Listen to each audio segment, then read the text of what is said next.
Hahanap-hanapin ka niya, pakaiisipin ka niya, at muli kanyang babalikan. Magandang araw mga kaswerte, isang video na naman po ang aking ituturo sa inyo. Kung magustuhan nyo, pakipalo at pakishare, at kung ayaw nyo naman ay pwede nyo pong i-skip ang aking video at maghanap ka ng videong nararapat sa inyo. So sa araw na po ito, tuturuan ko kayo ng mga simpleng pamamaraan pero napaka-epektibo. Basta gagawin nyo ito ng tama, 100% ang inyong paniniwala, at baliwalain mo kung ano ang inyong ginawa, wag mong pinakaihintay. At dahil kusa na lang si ritual ang kikilos para maging maayos ang inyong sitwasyon na pinagdadaanan sa ngayon. Ngayon po, gagawin mo ito ng kahit na anong araw. Pero ang pinakamalakas na araw ay Martes o kaya Biyernes. So, pili na lang po kayo sa mga araw na iyan kung kailan kayo available. Gagawin mo ito ng may buong pagmamahal sa inyong target. Mag-focus ka, ihanda mo ang inyong sarili, wala kang kahit na anong galit sa inyong target, at puro pagmamahal. Hihiling ka dito na hindi ka gagamit ng salitang sana. Pwede itong gawin ng mga LDR o magkakalapit, babae to babae, ay pwedeng gumawa nito.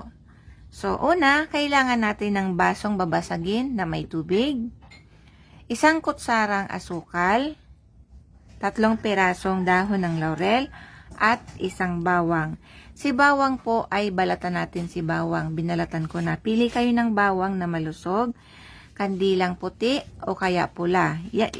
Sa pangkalahatan po ay pula o puti. Yun lang mang ang ating gagamitin. Pulang panulat. So una, sa isang malinis na papel, isulat mo ang tunay na pangalan ni target ng isang beses. Isang beses lamang. Tapos, si dahon ng laurel, ilalagay mo rito sa kanyang pangalan. Kumbaga, itatakpan mo ng dahon ng laurel ang kanyang pangalan.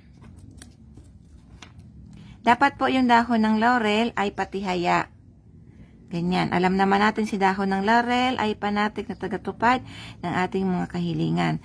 Tapos, tutupiin mo itong papel ng patriangle. So, dumiskarte ka po kung paano mo ito matupi ng patriangle. So, pwedeng ganyan, basta matupi mo itong patriangle. Tapos, pag natupi mo na ito ng patriangle, kagaya nito, kunin mo si bawang at ilagay mo dito sa tubig na, sa baso na may tubig na malinis. Pag nalagay mo na, ilagay mo na ito sa dahon ng laurel at papel. Pag nailagay mo na po, sindihan mo na si kandilang puti. Pag nasindihan mo, patakan mo ng 13 patak, 13 times na patak ng kandilang puti o pula.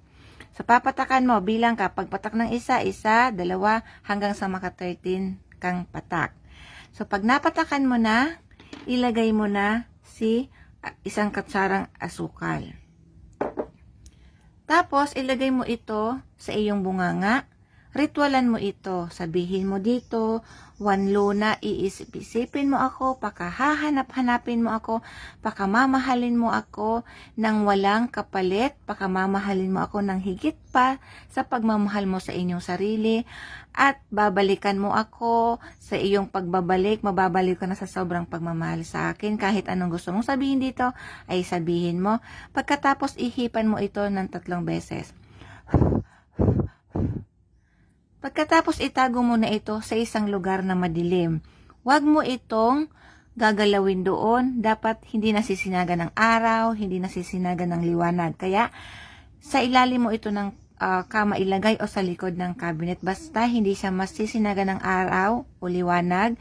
Basta wala makakakita nito. Doon mo lamang ito pagkatapos ng 13 araw, bilang ka, pa naka 13 days ka na, kunin mo na ito, yung laman ni ito, isaboy mo sa dagat, sa sapa, kung saan pwede siyang ianod. Kung wala kang sapa o dagat, pwede mo itong i-plus sa inidoro. Kailangan lumayo siya ng lumayo ng lumayo. Ay, pati si bawang isama mo na. Yung laman lang po, yung baso, pwede mo pa pong itago. Maraming salamat, mag-iingat ang lahat.